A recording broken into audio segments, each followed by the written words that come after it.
We're having supernatural experiences like the ones that they're having and that are playing on their pride. Keep in mind, the first supernatural experience Ike, for example, ever had told him that he was going to save the world, that he was like the one chosen to heal the world and communicate the message that's going to save the world or whatever.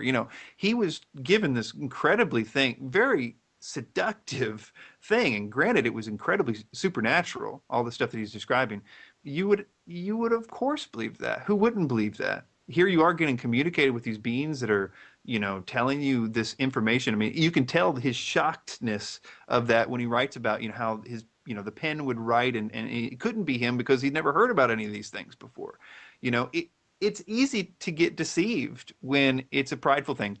Jordan Maxwell, another case in point. They told him that he was like this emissary from them to like save the world here. And of course, he's having all the supernatural things. We are so easily deceived if we have pride. That's it. Humility is a defense against deception in a lot of ways. But this isn't this. But there are people out there. Don't get me wrong. That are agents, if you will. Satanism in a real deal, like the Illuminati underground Satanism stuff exists, and those people are out there. But even in that level, a majority of those people are controlled via multiple personality disorder, this kind of plausible deniability kind of thing, different alters and whatnot. So they're being used just as much as anybody. The main thing here is that everybody we need to have compassion on, because even if there was an agent out there, like I think some people are, I only can think of one that comes to mind, but it's Alan Watt. But I think that even if there are those type of people that absolutely know what they're doing, then they still deserve our compassion, because ultimately, somewhere down the line they're deceived. Yeah, and one point I know I keep going back to the documentary or in Age of Aquarius, but there's just a lot of things in that really kind of changed my paradigm. One thing I don't think can be ignored. It's a pretty strong point that's made, is when you look at a lot of the people in the conspiracy movement that seem to move along unhindered and don't get attacked by the establishment New World Order at all, or a lot of the people who push. Um, I know there's a few exceptions, of course, but I mean, like the people you're talking about now, like Tazarian and David Icke and Maxwell, they push, the kind of the mystery school ideology. But then, you look at people like Bill Cooper, Fritz Springmeier, who was recently released out of prison, by the way, and then Fritz Springmeier, and then John Todd, and then a lot of these other people that, they were, silenced in very, very suspicious ways. I mean, Bill Cooper obviously was killed, and I mean, there's no doubt in my mind he was just straight up assassinated. But then the other people too were silenced by, very sketchy, thrown into Right. prison and Well, I think that's a good point, but I think we should be careful how far we take it, because that, I think, was time centric, and there was a time before 9/11 primarily that this stuff was dangerous to come out, and it wasn't time to come out.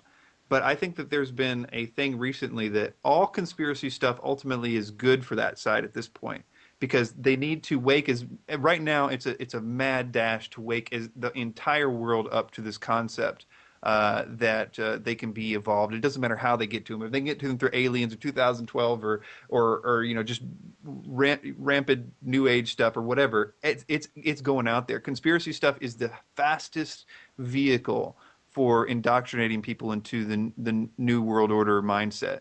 So everything is fair game at this point. To me, the only thing that really still is people get killed for and whatever is those people that really talk about the underground satanic stuff. yep. Those people, that stuff is never been allowed. When you start talking about the satanic rituals, and if you had there's so very little evidence out there about that stuff. When somebody comes in the news and talks about occult crime and stuff, you could go to any police precinct and they would know all about satanic crime, but they never talk about it. And there is that stuff going on massive levels, but we have no clue about that. That is silenced all the time. So conspiracy stuff at this point, fair game, whether it's true or not. There may come a time in the future when that is, I think, going to be capped when they crack down on the internet and start cracking down a little bit more when they have more power. But right now, it's a very beneficial thing, as far as I can tell from what I see happening. Is some 80-90% of the people that are quote woken up end up with the exact same mindset have been that they were desired to get in the first place. Yeah, and isn't the term being awake or awoken kind of that term? I mean, just in itself kind of creeps me out lately. It kind of sounds like being illumined, being. You ever notice that? Yeah, Yeah. yeah, enlightened for sure. I mean, it's definitely a part of it for sure. And again, of course, as we know, it's healthy in a lot of ways to be awakened to that stuff. You can save your life by not doing a lot of the poisonous stuff and not going. And there's lots of stuff that's out there that we absolutely had to always know. But the very same individuals that have kept the secrets had the power over the releasing of the secrets. Um, it's kind of it works this way real quickly, like in psychology of I would look at it like satanic psychology. If if uh, if Satan was the guy who caused the person to do the thing to kill himself or something like that, he was totally behind that. Okay, he had demons, screaming in the dude's ear, or whatever it might have been, and then the dude kills himself. And then he keeps pointing back at that to the rest of the family and and using that saying, "Hey, look, I can't believe they did that. That was your fault. Oh my gosh, he utilizes that which he did in order to just make the best of every situation. So it's kind of a lot like that. Of course, all this stuff he was behind all of it being hidden in the first place, but he's also now using it for his advantage. Mm-hmm. No, that's very interesting. And then one thing I just got to bring up before I forget. I mean, it's all on topic with about the coming reigning in the New World Order. And you talk a lot about when I was listening to the past interview we did today before we started, just to kind of get a refresher of where we left off. And one thing you brought up in that interview, which it was kind of interesting because the timing, right? It was right before a lot of this new UFO information came out. Some of this stuff that was absolutely crazy. I'm sure you've probably heard of a lot of it. Oh, you said in your personal belief, you think one way that they would bring about the New World Order, because you were saying how it'd have to be something completely huge, completely just shake the whole world. Like, I mean, something 9/11 times, a million or what, And you said one way you could see them doing it is through, either it's some sort of contact with extraterrestrials, because from there they could say, look, we created you, that, there is no God, extraterrestrials come help us reign in this new universal brotherhood. And then after that show, though, then all this stuff came out about the UN appointing someone to meet with extraterrestrials. Then we had Stan Fullen say the date he's claiming to be talking with, the transcenders, he calls them. He said the date, October 13th, there'd be major UFO displays over major cities. And then that turned out to be pretty accurate. I mean, New York had some. And then they also claimed to have found that planet that could possibly have life, the Goldilocks planet. And then all this stuff just came out right after that show, and it's just, I mean, do you still hold that I mean, yeah, I know you don't have a crystal ball, so you have no idea how they'll do it, but do you still hold that's a very strong possibility? I am more convinced of it every day. I mean, everything that I see points to that's the mechanism that they're going to use to get Farmer John to think that he is deserving a spiritual enlightenment, that it's right around the corner if they can get rid of those that are holding them back. Everything that the channeling and everything has been trying to get people to believe is not possible to get John and Jane Sixpack to believe, because they're not going to find out about the New World Order, or excuse me, the New Age. They're not going to be trying to get their Kundalini experience on. They don't care. But if you can do that, then you can validate this idea that, hey, we can be like them. We're about it. If they if they of course sort of egg this on, that we can be evolved. There's an evolution yet for us, and we can be like them. And of course, there's all kinds of dogma and stuff that goes with it. And I think the New World Order and the peace that will seem to come after that and everything that comes with it, the abandonment of the idea of God, and the acceptance of the idea of the new evolution, the national sovereignty issues, uh, just totally going away. Everybody joining hands, kumbaya. We're all a part of this. And I look at Matthew 24, and I can't. The more I'm doing a verse by verse study in that, and the more I look at that passage, I see that there has to be something major change to turn us into that world where the corresponding passages like in Luke 21 say, parents are gonna, fathers are gonna give their sons up to be killed, and brothers are gonna turn in their brothers, and they're going to do like 1984, like the book 1984, when the kids were turning in their parents, because not because they were scared, but because they believed the new system. They believed that there was an opportunity to sort of to they're true believers in the system. I know there's a lot to explain there, and I didn't do quite a good job, but it's basically yes, absolutely. I think that the UFO thing and all these things that you mentioned, all they really are is the power of the media, which again is pointing a finger back to an agenda, because all of those things are that you mentioned could not have happened without hype being created, and they've been doing this for a long time. Yep. With a story can become a story, like the UN alien thing. That wasn't even a real thing. I mean, she wasn't. That's not what she was doing. She was talking about near Earth objects and meteorites and stuff like that. She totally denied anything like that.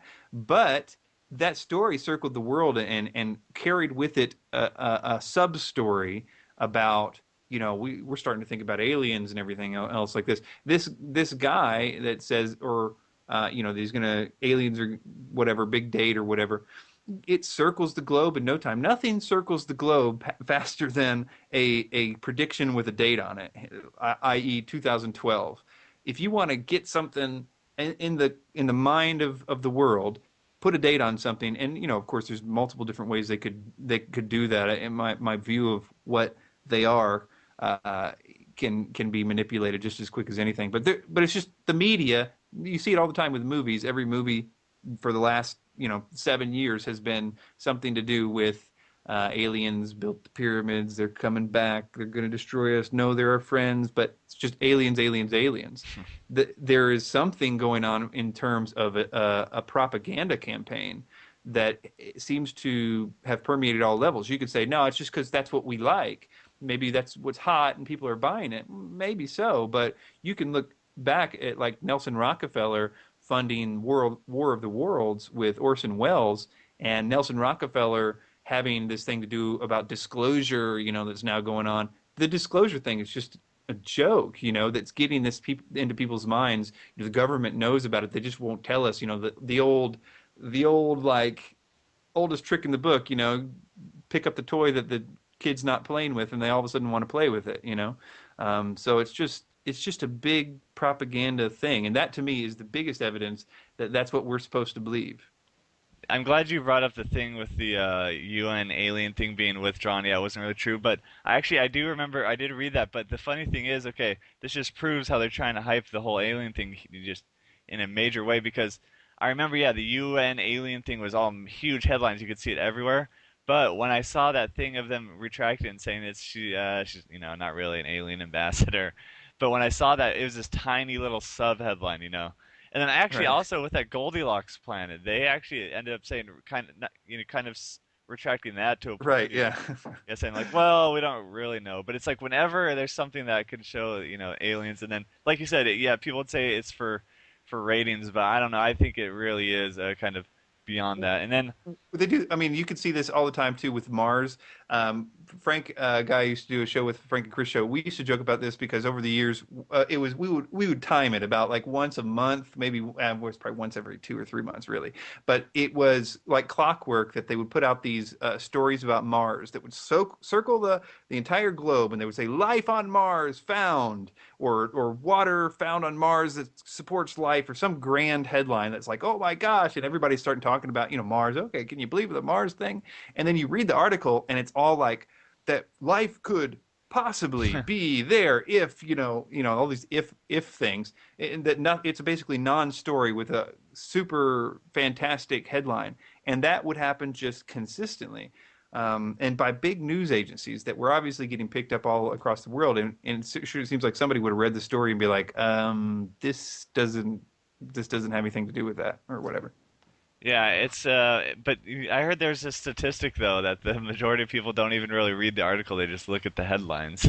Exactly, yeah. So I mean, yeah, We're having supernatural experiences like the ones that they're having and that are playing on their pride. Keep in mind, the first supernatural experience Ike, for example, ever had told him that he was going to save the world, that he was like the one chosen to heal the world and communicate the message that's going to save the world or whatever.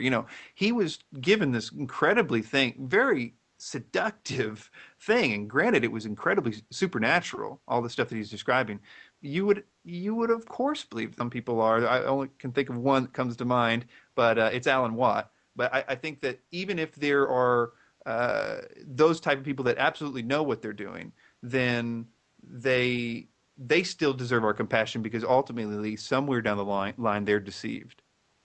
yeah. And one point, I know I keep going back to the documentary you're in Age of Aquarius, but there's just a lot of things in that really kind of changed my paradigm.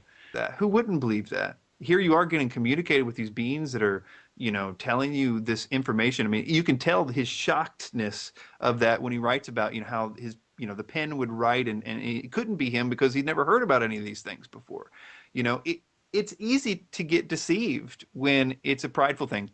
Jordan Maxwell, another case in point. They told him that he was like this emissary from them to like save the world here. And of course, he's having all the supernatural things. We are so easily deceived if we have pride. That's it, humility is a defense against deception in a lot of ways. But this isn't this. But there are people out there. Don't get me wrong. That are uh, agents, if you will. Satanism in a real deal, like the Illuminati underground Satanism stuff exists, and those people are out there. But even in that level, a majority of those people are controlled via multiple personality disorder, this kind of plausible deniability kind of thing, different alters and whatnot. So they're being used just as much as anybody. The main thing here is that everybody we need to have compassion on because even if there was an agent out there, like I think